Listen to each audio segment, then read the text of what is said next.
Assalamu alaikum everyone. I am Rahil Forest Wali. I'm from Karachi, Pakistan. And I'm delighted to be here today to introduce our esteemed guest. She is a remarkable individual who has overcome tremendous challenges and transformed her life into one of inspiration and success. Please join me in extending a warm welcome to Dana Knowles. So, welcome Dana. How are you? I'm great today. I'm doing well. It's the beginning of a new week, a new day, and I'm going to make the most of it. Thank you. So, first of all, can you please introduce yourself for my viewers?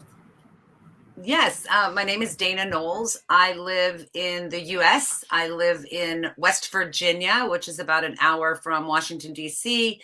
Um, I am an inventor, I'm an author, I'm a speaker. I have just written a book.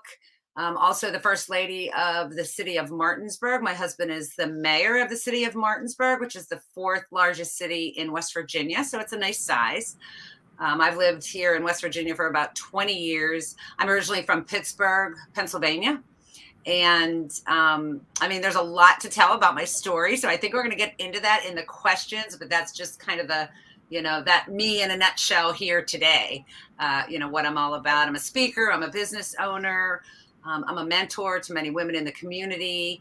So I think we can just kind of dive right in. You sent me over quite a few questions, so we can just dive right into those, I guess. And people are going to hear a lot about who I am, what I am, where I came from through the questions that we're going to go over today. Okay, superb introduction. So, my first question is that can you tell us more about your journey from being a homeless alcoholic addict to becoming a successful speaker and product developer? Sure. I'm a recovering drug addict and alcoholic. I came from a good home. To all outside appearances, I should not have ended up where I ended up, but through a series of events that happened, I was molested when I was a child and found the coping mechanism was alcohol. And then that escalated into drugs. It escalated into stripping and prostitution. And through that journey, it was a spiral that I was getting out of control, and I seemed to not be able to, get a hold of it until I was 35 years old. I lived that kind of life for 20 years, and I landed in, I put myself into a drug and alcohol treatment center. I thought I was crazy. I found out that I was just an alcoholic addict, and as long as I didn't put alcohol or drugs into my body, that I could pretty much have a productive life. And that is where my journey began. That was in 1997. September 5th, 1997 was the first day, I say, of the rest of my life where I began to reinvent myself to what I should have always been. Because in a cloud of drugs and alcohol, I could never achieve the dreams that I wanted. So through that, in the beginning, it was just about, how do I live my life without being diluted and with drugs and alcohol. And I found a couple good people that they took me under their wing. And, I had dreams and I had goals, but I didn't know how to achieve them. So first of all, putting down the drugs, putting down the alcohol, working on myself for a long time, for years, just to find out who I was, what I wanted to achieve in life, what I liked, the kind of music I liked, what I wanted to wear, where I wanted to live. It was like I was what's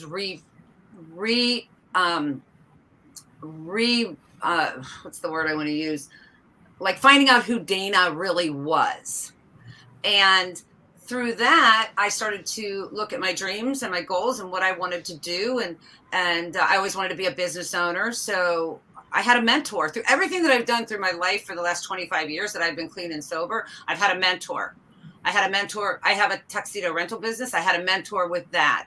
I have a wonderful husband now. I've been married to him for 23 years. I also, with my inventing, I had a mentor with that. With writing a book, I had a mentor with that. With everything I've achieved, I haven't done it on my own. I've reached out to people who have already done what I wanted to do and just followed in their footsteps. I didn't have to reinvent the wheel, so to speak, I'm a very, very creative person, and I had a lot of ideas then. I thought, wow, some of these ideas would be pretty good. I'd really like to get them out into the masses, into the public.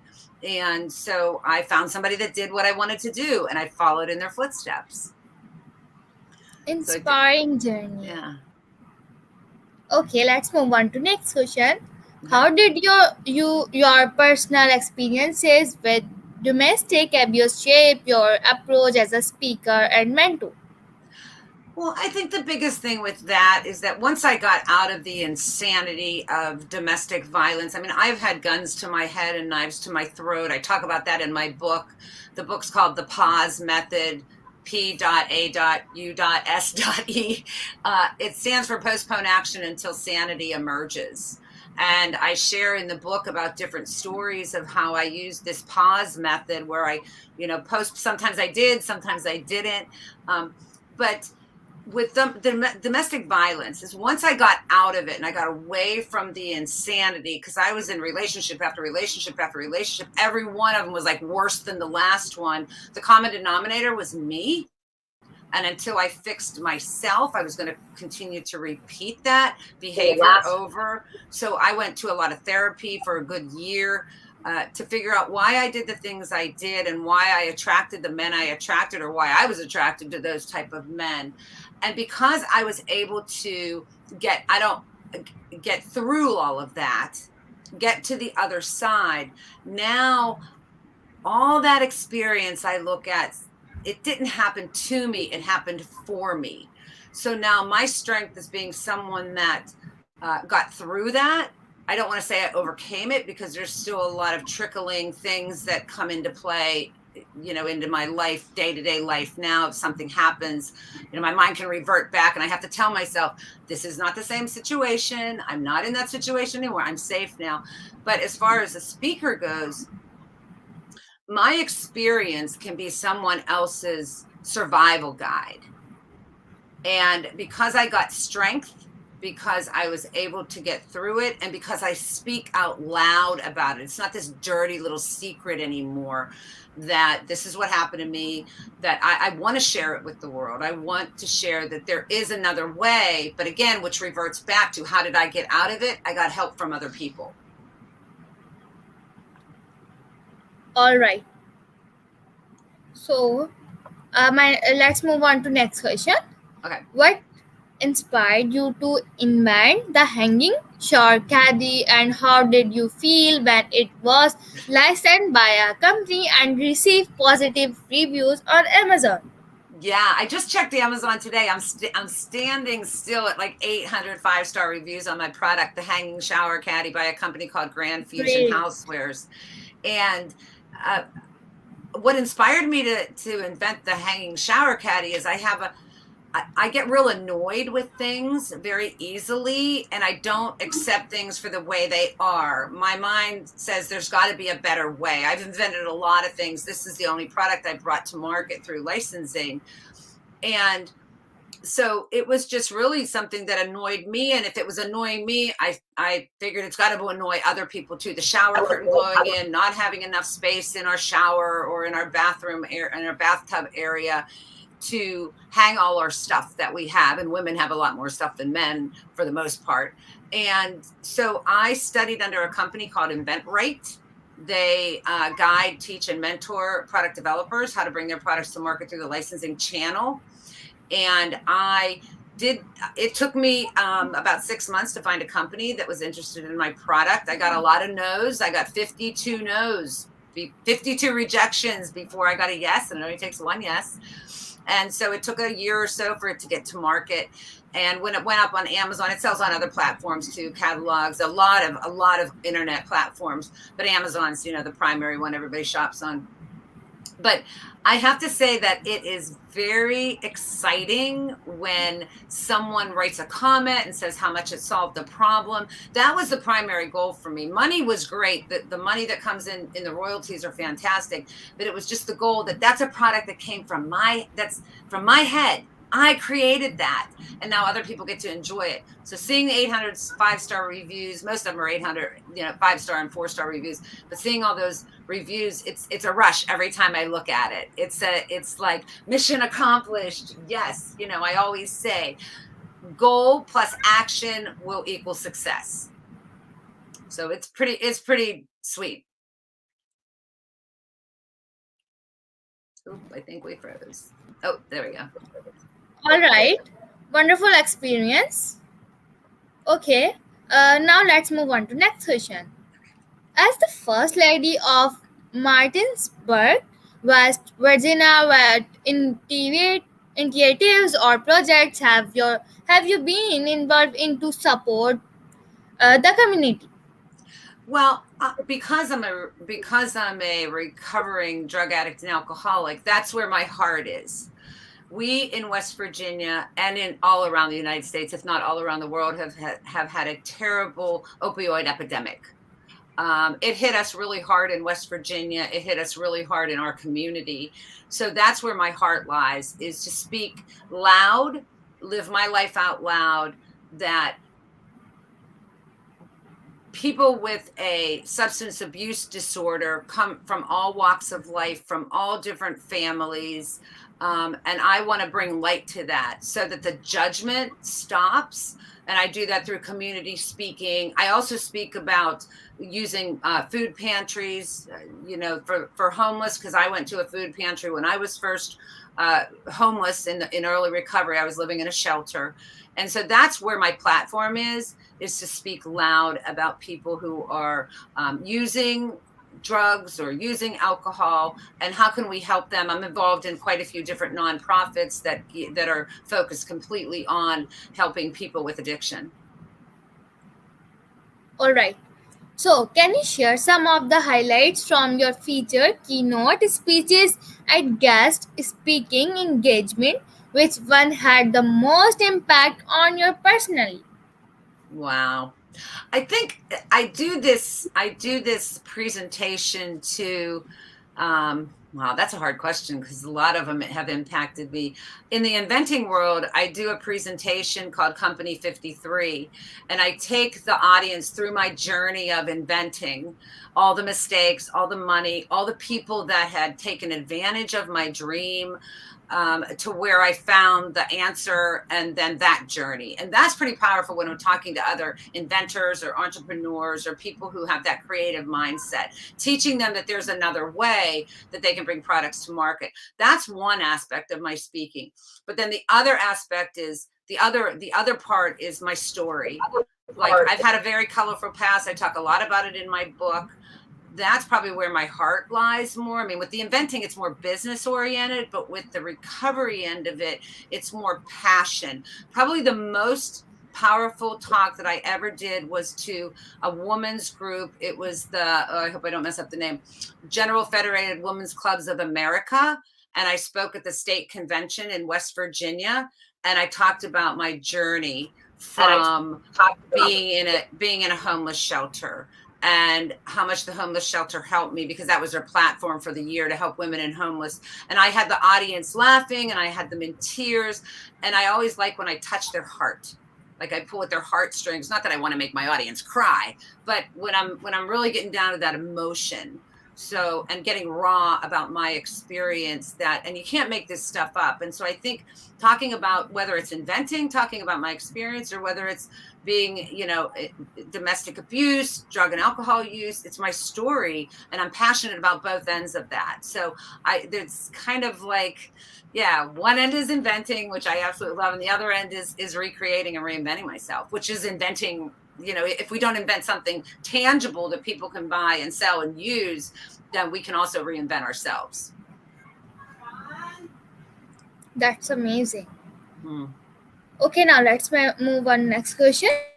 How do you use your talks and speeches to inspire your audience and show them that anything is possible?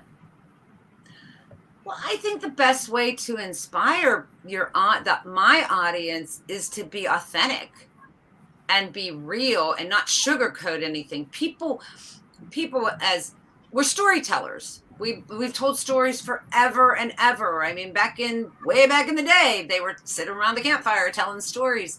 And so when I can be in front of an audience of 10 or 300 and I can share my stories with them, there's this relatable, natural human connection. And that's priceless. And and you can't make it up, because my story is my story. My story is the truth.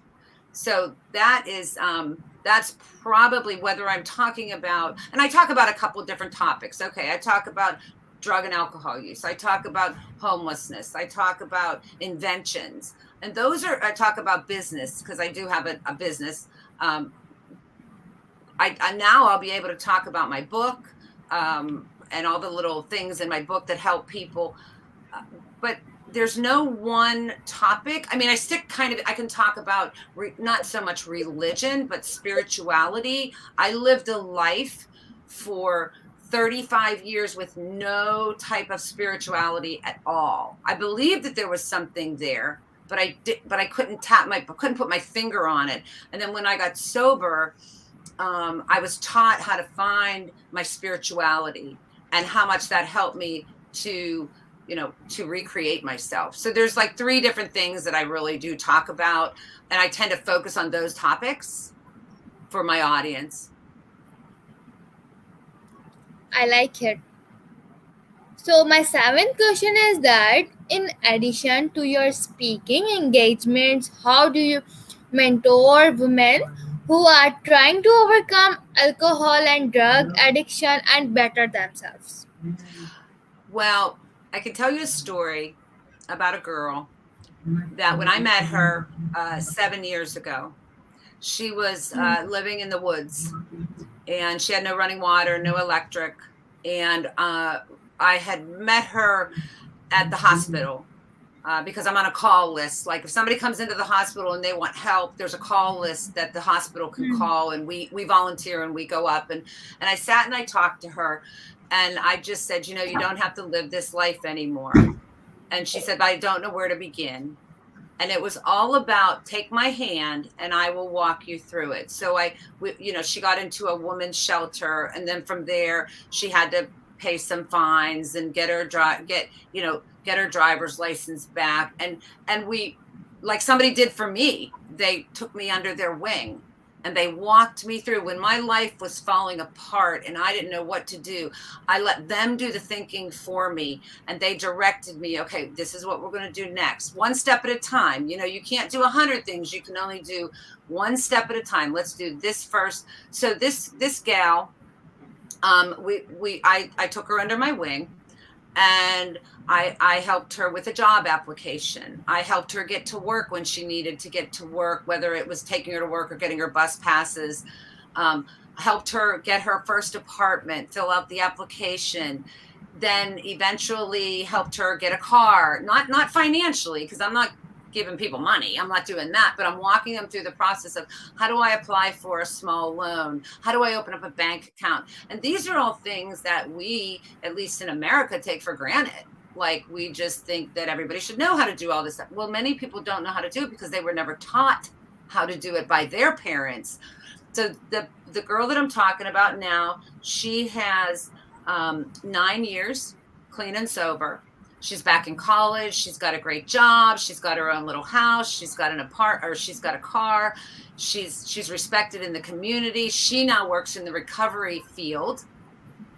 And that right there gives me chills, because I saw somebody that was so broken. Instead of throwing things at her like money or whatever, I just said, hold my hand and we'll walk through this together. And there's a lot of people that don't take advantage of that. They just don't, for whatever reason. Maybe they will for a little bit. But for me to watch somebody that was homeless living in the woods to now having a beautiful apartment, a house, she has a house and a car and a job, and that right there, you can't put a price tag on that. And I've seen that with many, many women. And now she works with other women now. She does what I did for her. And that's how this whole recovery thing works. You know, somebody did it for me. I did it for somebody else. They do it for somebody else. And I continuously work with women like that constantly. Some of them take my hand and some of them don't. And I can't force anybody to take my hand, but the ones that take my hand, it's just such a gift to watch them grow. This is so amazing, inspiring story. I like it. Good. That's the whole idea. Okay, let's move on to next question. Okay. Could you discuss your involvement with organizations such as the Inventors Network of the Capital Area? Yeah. What do neighborhood associations and Valley College? How do you contribute to their mission? Okay. Well, the Inventors Network of the Capital Area is a group of inventors that we get together once a month. We network with each other. We have speakers. Really, that was, I started going to that in about 2005, and I became the treasurer of the group right away because I wanted to get involved in it. Then I was the president for a little while. We would meet every week. Every month, and we would get speakers to come in, and it was really just about sharing our experience with each other on the different ways of inventing or prototyping, or we had patent attorneys that came there, what to do, what not to do, sharing our joys, our mistakes, our goals, our dreams. And I've worked with a lot of inventors in there since I kind of went a different path with licensing. A lot of inventors are all about getting patents and opening up their own companies and venturing, and that's not really my genre. Mostly licensing. And then COVID hit, so we were meeting on Zoom for a while. Now we're back up live now, but I haven't been real active in that because of my job at InventRight, talking to inventors about what InventRight does and guiding them a little bit. The Ward 2 Neighborhood Association the city of Martinsburg it has different wards in it, and I live in Ward 2. And about 10 years ago, Ward 2, a group of us got together and said, there's needs in our ward, and whether it's cleaning up the streets, helping an elderly person with their lawn care or painting their house, or helping other nonprofits in our ward. So I'm the secretary / treasurer of that group at this point now. And we do a lot of good work, but it's specific to our ward. And then is the other one. What was the third one? What was the third one you asked me about? I don't remember. I'm also on the board of Plugged Inc., and that is a recovery nonprofit that helps people plug back into the community when they get out of jail or when they get out of treatment. And all of those are something that I have a passion for. Of course, I want to work in my community. Of course, I want to be in the inventing world, and then I want to help people with recovery. So everything I do is because I'm passionate about it. I'm not on a board, or I'm not volunteering just to volunteer to get my name on there. It's something that I really, truly, if I can't put 100% into it, I'm not doing it. I think I answered your question. So, what awards or recognition have you received for your work as a speaker, inventors, and mentor? I have got an award. I got it was, oh my goodness, it was so long ago. It was a Love and Lead award from a local church that I didn't see it coming. They just invited me to this. It was a women's conference, and a friend of mine just invited me, and she was pretty persistent in having me come. And I thought, that's really weird that she's so, are you going to be there? Are you going to be there? And they were giving me an award for the work I do in the recovery community. And I was really blown away because, I am not a college graduate. I was a high school dropout. I was doing drugs and drinking when I was in high school. I have no degrees. I have no fancy titles other than I'm the First Lady of Martinsburg, West Virginia. And when they were giving these awards to 3 or 4 different women, and all these women were like really like they had all these titles and these letters, and they were working at universities and banks and all this. And then they said me, and I'm like, oh my gosh, what are they going to say about me? Oh, she was a drug addict and alcoholic for 20 years. She really didn't do anything. She destroyed everybody's life she ever touched. You know, she was a terrible mother and a terrible this and a terrible that. But you know what I found through that award is that those silent things that we do that we don't want credit for, we're not asking for accolades for it. People notice. And that was powerful to me when I got that award, that people noticed what I was doing, even when I didn't want them to notice. So that was pretty powerful. That was really, I think that was the only award. I've gotten some certificates and things, but that was because usually when you speak at something, they give you something, but that was the one award that I got that really meant the most to me. All right. So, what were some of the biggest obstacles you faced while reinventing yourself, and how did you overcome them? Probably the biggest difficulty was the self-doubt, not thinking I was worthy or smart enough or pretty enough or young enough or old enough or what, just not being enough. And this is where you asked me the question about the domestic violence and everything. When I am scared to do something or I'm doubting myself, I need to go back into my past. And I need to say, Dana, I do a lot of talking to myself sometimes. Dana, you've been through so much. Why do you think you wouldn't be able to do this? Because I've been through bad times. If I think back, I've been through bad times. When I didn't know where I was going to live. I didn't know if I was going to live. Because like I said, I've had knives to my throat. And I've had a knife to my throat once, and 3 times I had a gun to my head. Because that was a direct result of the life I was living. When you live that crazy style life and you're around crazy people, stuff's going to happen. And it's usually not going to be good. So today when I'm going through something, I have to say to myself, you've been through some hard times. Think back of your worst times. And then remind myself, this isn't one of them. And sometimes it gives me the courage to go on, but I go in, I get fearful all the time of things. I mean, fear is just a natural human, fear of what are they going to think of me? How, are they going to laugh at me? Are they going to think I'm stupid? But fear, it's in my head. Fear is the thief of dreams. I have a little coin that sits with me all the time right here on my desk.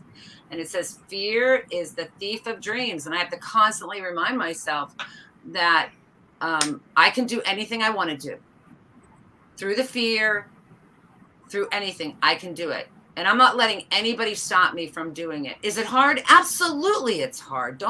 I'm saying the words, but don't think that it's not hard and I don't struggle, because I do struggle. But I'm not going to let that fear or that doubt stop me from going to what I want. So I just drive through it. And how I drive through it is I actually put things into action. Like when I was writing my book, the whole time I was writing my book, which took me about 6 months to write, I was doubting myself the whole time. The whole time I kept saying, this is dumb, this is stupid, nobody's going to read it, I'm not a writer, I've never wrote a book before, but yet I counteracted that thought with action. And I kept writing. And I kept writing. And that's where I say, I counteracted all those negative thoughts with the action of just doing. You are very powerful woman. I'm so proud of you. Thank you. So, thank you so much, Dana, for sharing your incredible journey with us today. Your story, your perseverance, reinvention, and using your own experiences to inspire and help others is truly inspiring. I really appreciate your opinions, honesty, and the valuable insight you have provided. Before we conclude, is there any message or advice you would like to leave with our audience? I do. I have one thing that I use all the time. When I'm in doubt of what I should or shouldn't do, the question I ask myself is, why wouldn't I? It's a backwards kind of question. We can always think of a million reasons why we shouldn't do something. But when we ask ourselves, why wouldn't I do something? It just brings it around to a different way to look at things. And so that's what I leave you with. Ask yourself, when in doubt, why wouldn't I? If you can have a good answer, then maybe you shouldn't. But usually there's no good answer.